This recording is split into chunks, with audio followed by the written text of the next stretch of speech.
नमस्कार मंडळी. आज सर्वीकडे पाऊस चालू आहे, पण पावसाची पण काही गंमत आहे बघा. जसा पाऊस थांबतो आणि आकाश पुन्हा निरभ्र होतं, तसंच प्रत्येक कठीण काळानंतर नवीन आशा, नवीन सुरुवात आणि आनंद आपली वाट पाहत असतं. मला तर ही पावसाळा खूपच आवडतो. काही ह्या पावसामध्ये माझी खूप आठवणी साठलेल्या आहेत. म्हणूनच मी आज बेत काढला बटाट्यांच्या भजीचा, ज्याची रेसिपी तुमच्यासोबत शेअर करायला मला खूपच आवडेल. तर इथं मी 4 बटाटे घेतलेले आहेत आणि त्यांच्यावरची मी सालंसुद्धा मस्तपैकी काढून घेतली.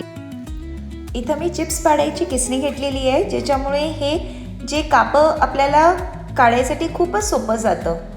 काही क्षणात आपण सगळे कापंसुद्धा इथं काढून घेतलेले. तर इथं सगळे कापं जे आहेत आपल्याला स्वच्छ पाण्यामध्ये 2 वेळा घालून धुवून घ्यायचे. आणि इथं मी जो बेसन यूज केला आहे तो फॉर्च्यूनचा बेसन आहे. आता हेच मी 1 मोठी वाटी बेसन घेतलेलं आहे. इथं 4 चमचे मी तांदळाचं पीठ घेतलेलं आहे. ओवासुद्धा अर्धा चमचा मस्तपैकी चोळून घेतलेला आहे. आणि त्याच्यावरती अर्धा चमचा कस्तुरी मेथी, चवीपुरतं मीठ, हळद, चवीनुसार तिखट आणि बारीक चिरलेली कोथिंबीर. आता हे सर्व काही आपल्याला मस्तपैकी मिक्स करून घ्यायचं आहे आणि गरजेनुसार ह्याच्यामध्ये थोडं थोडं पाणी घालून आपल्याला छानपैकी फेटून घ्यायचं आहे. फेटताना आपल्याला काळजी घ्यायची आहे की जे लम्स तयार झाले आहेत ते सुद्धा व्यवस्थितपणे विरघळून जायला पाहिजेत. इथं मी चिमटभर बेकिंग सोडासुद्धा ॲड केलेला आहे. आता साईड बाय साईड मी इथं पॅनसुद्धा ठेवलं आहे, त्याच्यामध्ये मी तेल गरम करायला ठेवलं आहे. तेल छानपैकी गरम झालं आहे की जो मिक्सचर आपण तयार केलं आहे त्याच्यामध्ये 1 बाय 1 सगळे बटाट्याचे जे कापं आहेत आपल्याला छानपैकी बुडून घ्यायचे आहेत आणि तेलामध्ये सोडायचे आहेत. 1 बाय 1 आपल्याला सेम प्रोसिजर कंटिन्यू ठेवायची आणि तेलामध्ये जितके मावतील तितकेच आपल्याला हे बटाट्यांची कापं सावकाश सोडायचे आहेत.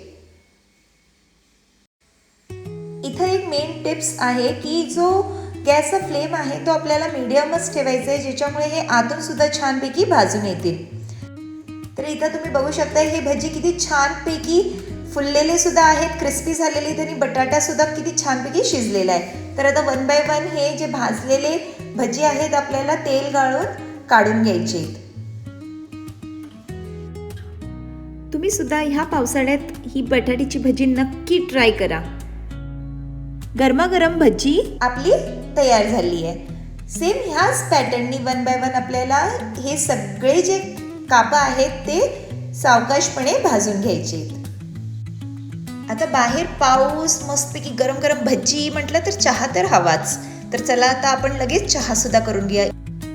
तर इथं बघा तुमच्याबरोबर हा व्हिडिओ शेअर करता करता माझा चहासुद्धा तयार झालेला आहे. इथं चहाला मस्तपैकी उकळी आलेली आहे आणि बाहेर पाऊस पडत आहे.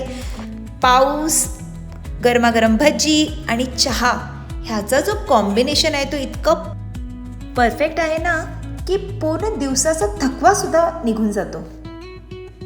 तुम्हाला सुद्धा हा जर व्हिडिओ आवडला असेल तर तुमच्या फेवरेट व्यक्तीसोबत हा शेअर करा आणि कमेंट करायला अजिबात विसरू नका. तर चला ह्या पावसाळ्यात नक्कीच चहासोबत तुम्ही गरमागरम भजी ट्राय करा आणि एन्जॉय करा. थँक्यू.